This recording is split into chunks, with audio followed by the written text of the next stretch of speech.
Hi everybody, Rob here with Velocity Portfolio, checking in on Saturday night, a little bit later getting this video out. I am in Southern California and we've been getting a ton of rain the last couple of days, at least for our standards. And I was dealing with some drainage issues yesterday around my house, and today just had a niece's birthday party to go to and taking care of my daughter and everything. They just got away from me. So here we are on Saturday night doing the weekly recap for week 7 of living out of the brokerage account. So in the video I'll cover the income received from dividends, the income received from options income. I'll also talk about what my margin balance is. I'll talk about the deposits I made this week from my income and then what I purchased with those. So quickly jumping into what we do with this portfolio, with the Velocity portfolio. All income received, any income at all by my wife or myself, is immediately invested into the brokerage account, does not go into a checking account.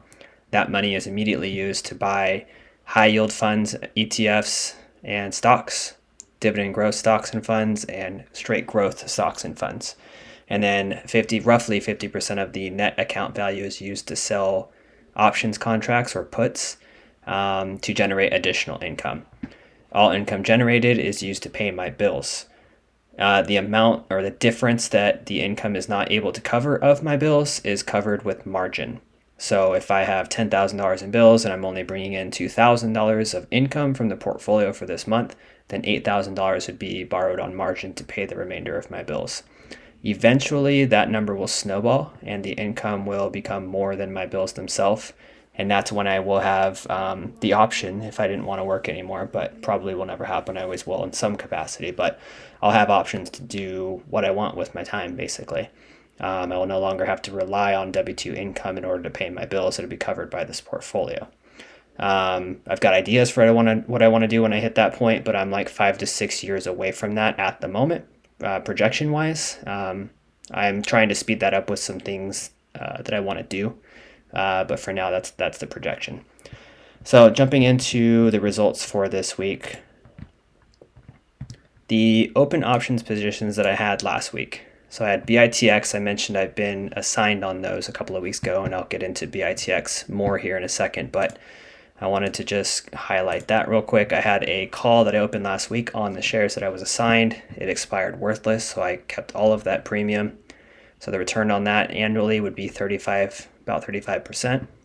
I had an open target position, the 86 strike, that I was able to buy back for $1, almost 22% return. And then NVIDIA, I was able to buy back for $1 as well, so 31%. I sell weeklies, so if I was able to do this each week, this is what my returns would look like. Going into the dividends, if you haven't read them already, Ulti, WPay, YMAX, XTTE, I received my Costco dividend, my whopping 1 share. I'll be growing that more hopefully over time. And then Misty. So a total in dividends of $405.41. And then the new options positions for this week. So not technically new, but BITX, since I was able to, or since it expired worthless, I sold a new call very conservatively at the 42 strike. I forget what the delta was on that. I think it was around 10 or 12. I'm not really tracking the delta on this because it's more about just trying to get out of the shares and not as much as about the delta. So weekly, as always, for the 21st, and I received $26.34 in premium. TQQQ, the market had dropped a lot on Thursday and Friday. TQQQ dropped like 8 to 10% as a result, so I liked where it was. It was sitting at like $102 or so when I sold this put at 89 at the 10 delta. I was able to get $77.34 in premium. Volatility was obviously higher this week as well. And then sold a put on Google. Just really like the company, like the shares. A lot of good talk about it. Warren Buffett actually, or not Warren Buffett himself, but Berkshire Hathaway just bought Google. So a lot of positivity around Google right now besides like antitrust and some of the lawsuits they're going through and things like that. But I like the price. I think it'll continue to rise. So I think this is a pretty safe bet. But I also went with a really conservative delta at 0.07, 255 strike, and I received $50 for it. So we'll see how these turn out this week. Jumping into the BITX update that I was assigned on a couple of weeks ago on Halloween. You can see I was assigned here at the 52 strike, so I had to pay $5,200 on margin All of the options that I sell are on margin if I get assigned. So because of that, I am tracking the margin interest that it's costing me per week to hold these shares. So right now, I had to buy them for $5,200, right? $52 times 100 shares. So I put out $5,200 to buy them on margin, which is costing me roughly $1.98 a day to hold them. So I had to pay $8.98 for this past week in order to hold these shares. Now, I was able to sell the new call for $26.34, but the difference in that's about $18, right? So I actually only made like $18, assuming I can have this expire worthless, or I'm able to buy it back for like $1. So you can see why I want to get out of these shares pretty quickly here. Unfortunately for me, BITX is at $35.18. And I obviously purchased it at 52, and my adjusted cost basis is 48.75. So I'm a ways away from getting out of these. I think probably at least a few more weeks, but I'll continue to sell calls, hopefully 2 to 3 times more than I have to pay in the margin interest to at least generate some income while I'm sitting on them. I might collect a dividend. I think they pay at the end of the month, so I might be able to collect a dividend there, which will help. And I'll just continue doing this until I'm able to get out of them at a decent price. I had to sell below my strike, not only my unadjusted, but also my adjusted quite a bit strike cost. But because of that, I went with a conservative delta. We know how quickly Bitcoin can move, so there is a chance that this comes back pretty quickly, but it's just going to depend on the market. We'll see what happens. I'll continue to keep us updated on that. Going over to the margin balance, I'm currently sitting at $11,640 on margin. This is from bills being paid recently, mortgage, couple credit card bills, things like that. I put 95% of my expenses on credit cards and then just pay them off when it's due. So I'll wait until like a day or two before the bill is due for the credit card, and then I'll transfer the money. Not transfer money, I'll make the payment from my Schwab account. This week's deposit, I deposited a total of $3,631. Some of that was on Tuesday, some of it was yesterday, Friday. Currently in open puts, that's for these 3 positions. Would be $39,600 if I had to purchase all of them. I obviously already own BITX, but if I had to purchase TQQQ and Google as well, it would cost me $39,600 to purchase those. I have my put insurance still open at $160.64. I opened this earlier in the month. I have 14 days left, so next week, probably mid to late next week, I'll be making a decision whether to roll them or buy them back and open up new put insurance there approximately 30 days out. So keep you guys updated on what I'm doing there. So for the new purchases in the account, on Tuesday, I purchased a couple more shares of Microsoft. I purchased 4 shares, which is a new holding of SPYG. So that's a new holding there I'm adding to the growth portfolio. Or the growth pie. So I got 4 shares there. And then on Friday, yesterday, I added 10 more shares of SPYG here. So I've got a total of 14 now. I added 4 more shares of Google and 2 more shares of SoFi. So all growth. As I've mentioned in previous videos and for a while now, growth has been lower than my target allocation.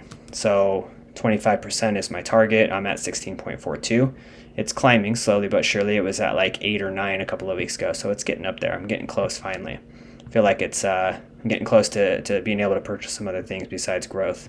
It's actually been a test in patience for me. I like purchasing growth stocks, but it's not adding a lot to my income. So my annual number and my passive income percentage have been changing. This has been dropping a lot more because I'm buying stuff that's not paying as much of a dividend. And then my passive income or my annual dividend amount hasn't really been growing much at all. So it's been a little tough to open this up, as much as I do and see it not really growing. Obviously, I know what I'm doing and I know why, but mentally it feels like I'm not making progress. The good thing is, though, this is growing substantially. So the gross account value is already sitting at $113,177. So this number is growing very, very well. Obviously, I'm depositing a lot of money, but even when the market drops, it's still staying pretty high. So that's a good sign. So I'm getting closer to that 25% The high yield funds is getting closer to my 50% after being up over 60 for a little while there. So I don't want this to drop below 50%. So if and when it does, assuming probably this week it will, I'm going to start buying more high yield funds. That means if I have to start putting 50% of the deposit to growth and maybe the other 50 into high yield to keep this number at 50, then I'll do so. So I'm kind of excited for that. I've been holding off, obviously, on buying any dividend growth or high yield funds for a few weeks now, trying to grow this growth allocation a bit more. And I think I'm finally getting there. So it opens up some more securities for me to purchase. That being said, I still go through my portfolio every Friday and I look at what I'm down the most on, other things that might have dropped a lot from the market and the volatility and everything, and I will purchase those if it makes sense. But lately, my growth positions have been down as well, and by the most. So I've decided just to keep going with the growing this allocation and getting it closer to my 25%. So last but not least, going into my total diversification here. This kind of paints one picture. This is my target allocation, but I want to start showing my total diversification as well. So you can see my top holding here is XDTE. Next would be Starbucks, Pepsi, WPay, and SPYI. So those are my top 5. My goal is to not have any one position be over 5%. Currently, I've got 4 that are. But as I keep buying these other companies and other funds, these will start to drop down. I haven't added to XDTE, Starbucks, Pepsi, or WPay for a while. I don't intend to. I'm going to keep adding to some of these lower ones as it makes sense, and then maybe even add a few other positions. I've got some other ones on my mind that I might want to add. Something else that I'm considering doing as well, and maybe anybody wants to chime in on the comments what you think about this. I, over the years of investing, have had numerous accounts. You try different strategies and you try different brokers and you're moving stuff around and you leave companies and you transfer money here. You got stuff everywhere. So I feel like I've got accounts open everywhere. But more specifically, I have a Roth IRA for myself and a Roth IRA for my wife that I started back in like 2020, back when COVID first happened, and I started taking investing seriously back in like 2019, 2020. Came across a couple of YouTube channels, still follow them, and started at that time finally learning about investing and understanding money better. So I got into that, opened Roth IRAs, was funding them like crazy, had was maxing them out every year for a couple of years there, and then eventually pulled all my contributions to put into what is now the Velocity portfolio. And I was doing some day trading and things like that for a bit. I've dabbled in day trading. I've lost some money, won some money, made some money, not won. It's not a stock, it's not a casino. So I've been up, I've been down. I've tried different things. Long story short, I've got a couple of Roth IRAs. One has like $4,000 in it. The other one has $10,000 in it. The problem is I've already pulled all the contributions that I had made in them initially. I do not want to keep them around. And so, but right now I'm not gonna put anything else in them. So it's kind of like dead money in my mind. They're growing a little bit. I've got them mostly in the S&P 500, so it'll grow a little bit over time. But I've been considering pulling that money out of both of those accounts and putting it into the Velocity portfolio. And for me, I think it's opportunity cost. That roughly $14,000, or it would be less, after paying taxes and a 10% penalty. But still, even if it's $6,000, I feel like it would just go a lot further in the portfolio that I'm building here. But I haven't decided that yet. I'm considering it. Also would help consolidate some of my accounts, less stuff to track, less money all over the place. Haven't made that decision yet, but if I do, the portfolio is probably going to jump up a little bit. It's going to be seemingly overnight. So we'll see. I don't know. I'm not sure if I want to pay the taxes on it and pay the 10% penalty to pull the money, but also it's sitting in there for 20, 30 years and I'm never going to contribute anything to it again. Kind of seems pointless. So I'll let you guys know how that goes. Thanks for watching, and I'll catch you guys on the next video.